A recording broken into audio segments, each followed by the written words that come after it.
अलीगढ़ महानगर के खैरोड़ स्थित ward number 35 Jalalpur Vasundhara colony में निरंतर भागवत कथा का आयोजन किया जा रहा है, जिसमें कथावाचक आचार्य भरत तिवारी जी के मुखविंद्र से कथा सुनाई जा रही है, जिसको सुनकर भक्तगण भक्ति में होकर भक्ति में लीन हो जाते हैं। इसी बीच वार्ड नंबर 35 के पार्षद उम्मीदवार विनीत यादव ने जाकर आचार्य भरत तिवारी का हार व पगड़ी और शॉल उड़ाकर सम्मान किया, साथ ही सभी का फूल माला पहनाकर स्वागत सम्मान किया।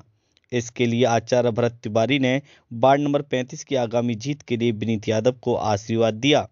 भगवान श्री कृष्ण की कृपा से हमेशा आप पर बनी रहे। इस मौके पर आचार्य भरत तिवारी, चौधरी राजपाल सिंह, चौधरी विजेंद्र सिंह, मनोज राघव, चेतन चौहान, आचार्य सोनू पाठक, चौधरी रामबाबू सिंह और पूर्व प्रधान चौधरी दिगंबर सिंह, मुनीश पाल सिंह मौजूद रहे। इस खबर की कवरेज के लिए ब्यूरो।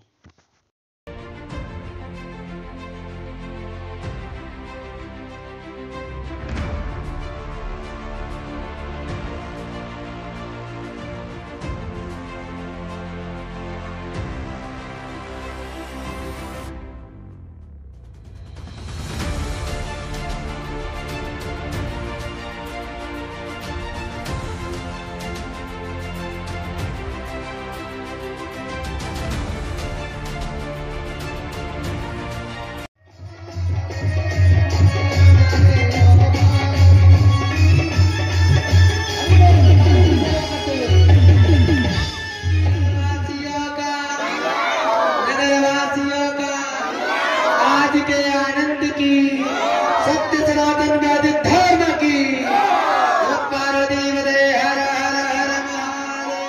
आज कन्हैया का आज श्रीमद् भागवत का पंचम दिवस और कथा में आज कृष्ण की बाल लीलाओं का वर्णन किया गया। तो अंत में जो कथा पहुँची गोवर्धन महाराज गिरवर का पूजन किया गया। और मैं भागवत के माध्यम से कहना चाहता हूँ कि हमारे यहाँ पर कोई हमारे सनातन धर्म पर कोई विशेष उंगली नहीं उठाए, न कोई टिप्पणी किया करे, क्योंकि सनातन धर्म है और सनातन धर्म एक सभी पहलुओं को जोड़ता है। ये आर्यावर्त देश है, यहाँ पर हिंदू रहते हैं और सभी हिंदू भाइयों से सभी से निवेदन करता हूँ कि सनातन धर्म एक श्रीमद् भागवत ऐसा मर्मज्ञ ग्रंथ है, या रामायण हो या कोई भी ग्रंथ हो, ये सभी ऐसे मर्मज्ञ ग्रंथ हैं जिन्होंने अनेक संतों ने इनका वर्णन किया है। और आज कथा में जितने भी भक्त आए हैं उन्होंने कथा में आनंद लिया है और आज गिरवर की पूजा। आज युवाओं के लिए क्या कहना चाहेंगे कथा के विषय में? मैं युवाओं से तो यही कहूँगा कि भगवान के प्रति वो आस्था लगाएं।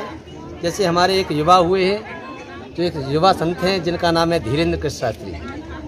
और आप जो पूछ ही रहे हो न्यूज़ के माध्यम से, तो मैं कहूँगा कि वो कोई चमत्कार नहीं करता। हमारे यहाँ की ये विज्ञान है, हमारे यहाँ का जो ज्योतिष कार्य है, वो तो एक छोटा भाई है, हमारा छोटा भाई है, 26 वर्ष की आयु ज़्यादा, और मेरी 35 वर्ष की आयु। अगर आयु की गणना की जाए, हमारे यहाँ पर आयु को देख करके विद्वान नहीं बनते। आयु को देख करके विद्वान नहीं बनते। विद्वान तो कोई भी हो सकता है, शिष्यों का भी शिष्य विद्वान, गुरु किसी को बना सकता। अगर धीरेन्द्र कृष्ण शास्त्री जी जो कार्य कर रहे हैं, चमत्कार दिखा रहे हैं, चमत्कार नहीं है ये कोई जादू नहीं है, ये हमारे यहाँ ज्योतिष की गणना है। ज्योतिष की गणना वो होती है, वो धीरेन्द्र कृष्ण शास्त्री जी तो पर्चा बनाते दूर से, पर लेकिन जो पंचाकार होते हैं, जो पंचांग बनाते हैं, उसमें तो 1 वर्ष पहले लिख दिया जाता है कि फलाने दिन ग्रहण पड़ेगा, सूर्य इतने बजे उदय होगा, इतने बजे अस्त होगा। हमारे यहाँ तो बड़े बड़े संत हुए हैं जिन्होंने किया है। अगर कोई ये कहना चाहता है कि धीरेन्द्र कृष्ण शास्त्री पर्चा बनाते हैं, गलत बनाते हैं, या कोई अपने पर्सनल को बनाते हैं, मैं धीरेन्द्र कृष्ण शास्त्री तो बहुत बड़े ऊँचे लेवल के वक्ता हो चुके हैं, वो पूरे इंडिया में छाए हुए हैं। अगर कोई हमारे पास आए, कोई जन्मपत्री को हमारे पास लेकर के आए, तब उसके बारे में तो हम भी खोल देते हैं। हमारे ज्योतिष में ये आता है, किसी बहन के बच्चा हुआ, उसके बारे में ये भी बता देते हैं कि इसके साथ में इतनी लेडीज थी, उसके नाम खुला मैं ये बता रहा हूँ, उसके साथ में इतनी लेडीज थी, इस पर सो रही थी, एक लाइट चल रही थी, या दीपक जल रहा था, क्या था, वो हमारे सब चीज़ है। हमारे यहाँ ये ज्योतिष का मामला है। तो मैं युवाओं से ये कहूँगा कि युवाओं धार्मिक कार्यों के लिए, मैं किसी भी संस्कृति में यही कहूँगा कि संस्कृति में ढलना चाहिए, सभी को मंदिर में जाना चाहिए, पूजा पाठ करना चाहिए, अपने सभी धर्म के बारे में विशेष धर्म के बारे में टिप्पणी नहीं करता हूँ। सभी को अपने अपने धर्मों का औचित्य बनता है कि अपने धर्म का प्रचार प्रसार करना चाहिए। ऐसे हम भी करते हैं। हम अपने युवा भाइयों से, हिंदू भाइयों से और सभी से मैं कहूँगा कि वो भी अपने अपने धर्मों का प्रचार प्रसार। अच्छा, आज के बेस पर क्या कहना चाहेंगे? इस जो कॉलोनी में जिस बेस पर कथा हो रही है, इस कॉलोनी के लिए एक बार क्या कहना चाहेंगे? मैं इस कॉलोनी के लिए तो मैं ये कहूँगा कि मैं कॉलोनी में कथा करते करते 7 वर्ष हो गए लगातार, 7 में करता। और मैं ये कहूँगा कि हमारे यहाँ पर कॉलोनी में जैसे भी विकास कार्य हैं, विकास कार्यों के लिए अब पार्षद का चुनाव आ रहा है। जैसे कोई चुनाव चल रहा है जैसे, तो हमको राजा चुनना चाहिए, तो देखभाल करके चुनना चाहिए। राजा कैसा हो, ये चुनाव इससे कोई एमएलए कोई वो नहीं बनेगा, कोई बिल्कुल प्रधानमंत्री नहीं बनने वाला है। इससे तो केवल हमारे कॉलोनियों का विकास हो, क्षेत्र का विकास, क्षेत्र विकास होना चाहिए। ऐसे नव युवक को चुनना चाहिए, युवा को चुनना चाहिए जो आगे बढ़ करके अधिकारियों के गले से उस योजना को निकाल करके लाए, विकास योजना को निकाल करके लाए। और इतना पैसा आता है वो अपने आप योजना करा ले।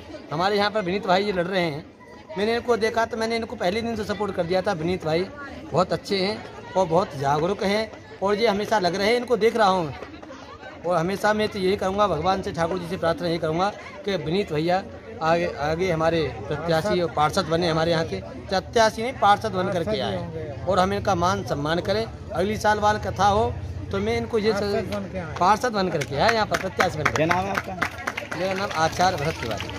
आपका किस जगह आना हुआ है? मैं आया हूँ वसुंधरा कॉलोनी जलालपुर में, वार्ड नंबर 35 में। भागवत कथा का आयोजन चल रहा है और बहुत ही अच्छे तरीके से हमारे आचार्य जी भरत तिवारी जी, जिनकी मुख्य से यहाँ पर जो है बरसात हो रही है और जो है अच्छे तरीके से भागवत का आयोजन हो रहा है। सैकड़ों की तादाद में यहाँ पे श्रद्धालु भक्तगण आए हुए हैं और इस भागवत कथा का आनंद ले रहे हैं और अपने जीवन में कल्याण ही कल्याण कर रहे हैं। क्या संदेश देना चाहते हैं आप? संदेश यही है कि हम लोग जो सनातन धर्म को मानते हैं और सनातन धर्म हमेशा से ही लोगों को कहता चला आया कि आपस में मतभेद मत रखिए, आपस में प्रेम भावना से रहिए और प्रेम से ही रहिए। आप अपने यही कहना चाहूँगा।